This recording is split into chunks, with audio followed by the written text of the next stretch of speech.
सोचिए, क्या हो जब आस्था ही एक खतरनाक हथियार बन जाए, जब भरोसा ही सबसे बड़ा धोखा साबित हो।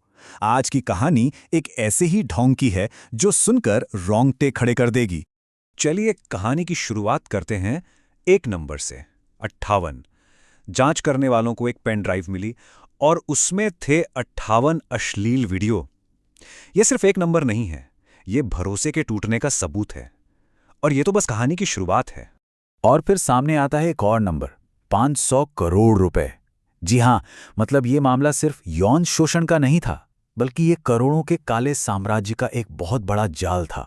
एक ऐसा साम्राज्य जिसकी नींव आस्था पर रखी गई थी। तो सवाल यह है कि इन चौंकाने वाले नंबरों के पीछे आखिर है कौन? तो मिलिए अशोक खरात से, एक ऐसा शख्स जो खुद को मर्चेंट नेवी का रिटायर्ड कैप्टन बताता था, एक भविष्यवक्ता बताता था, और आज वो पुलिस की हिरासत में है। अशोक खरात की आप कह सकते हैं 2 जिंदगियां थीं।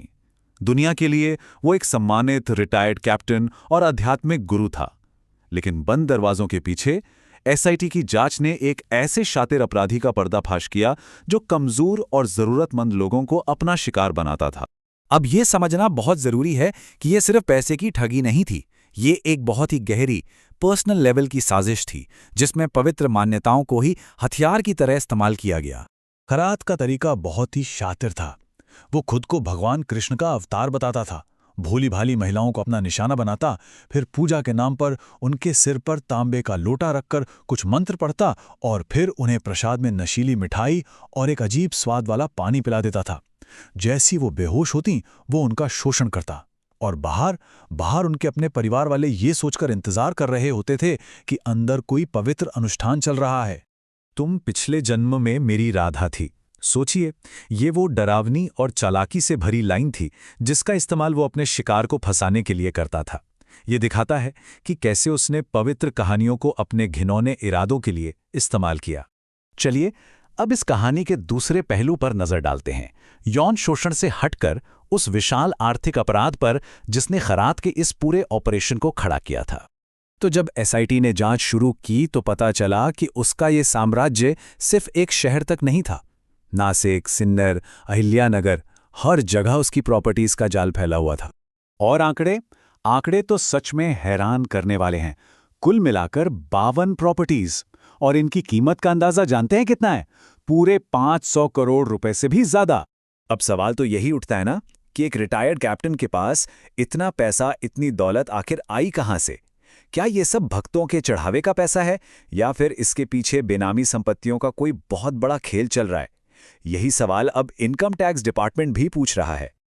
लेकिन रुकिए, कहानी में एक और बड़ा ट्विस्ट है, एक ऐसा मोड़ जिसने पूरे एडमिनिस्ट्रेशन को हिला कर रख दिया है। ऐसा लगता है कि खरात के हाथ बहुत ऊपर तक, सत्ता के गलियारों तक पहुंचे हुए थे। जरा इस टाइमलाइन पर गौर कीजिए। उसकी गिरफ्तारी से ठीक 3 दिन पहले एक सीक्रेट मीटिंग होती है। इस मीटिंग में खरात कुछ बहुत बड़े अधिकारियों से मिलता है और फिर उसे गिरफ्तार कर लिया जाता है। यह टाइमिंग थोड़ी अजीब नहीं लगती?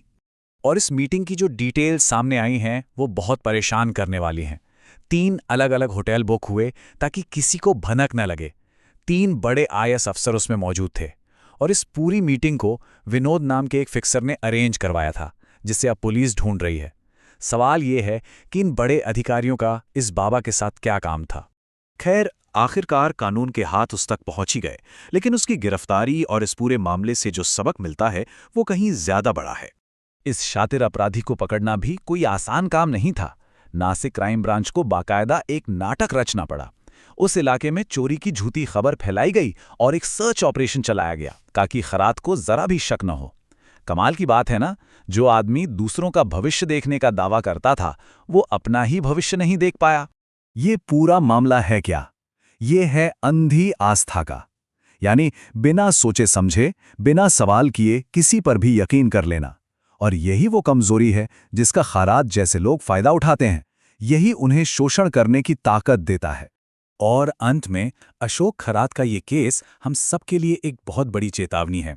ये हमें साफ साफ बताता है कि धर्म और आस्था के नाम पर अपनी सोचने समझने की शक्ति को ताक पर रख देना कितना खतरनाक हो सकता है।